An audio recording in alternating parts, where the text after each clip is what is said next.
Did you know that robots wear blankets in space? Let's take a look at how they are sewn together.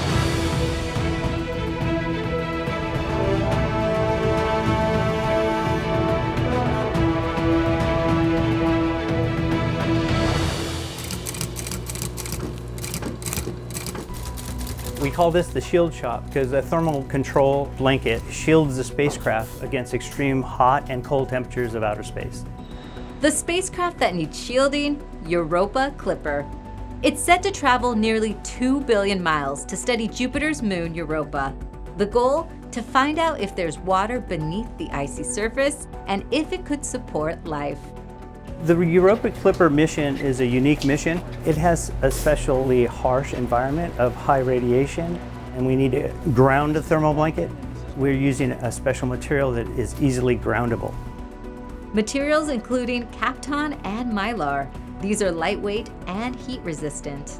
I don't know if you've ever seen those emergency blankets. It's the same principle where you're trying to maintain heat. What it's doing is it's making it difficult for heat to escape.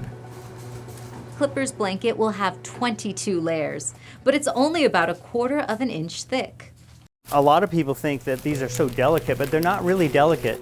There's a lot of testing to make certain that the materials hold up.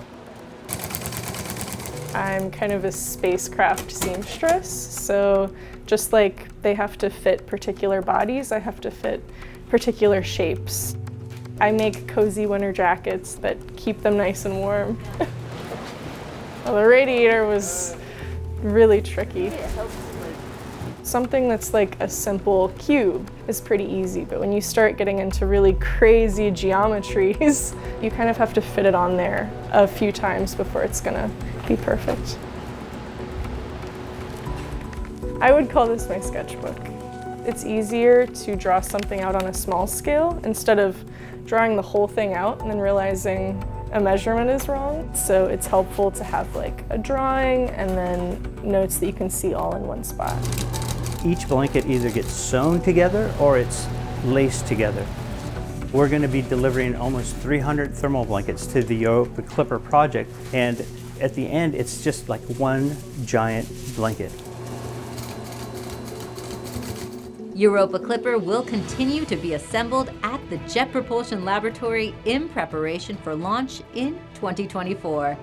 Thank you for watching Spacecraft Makers.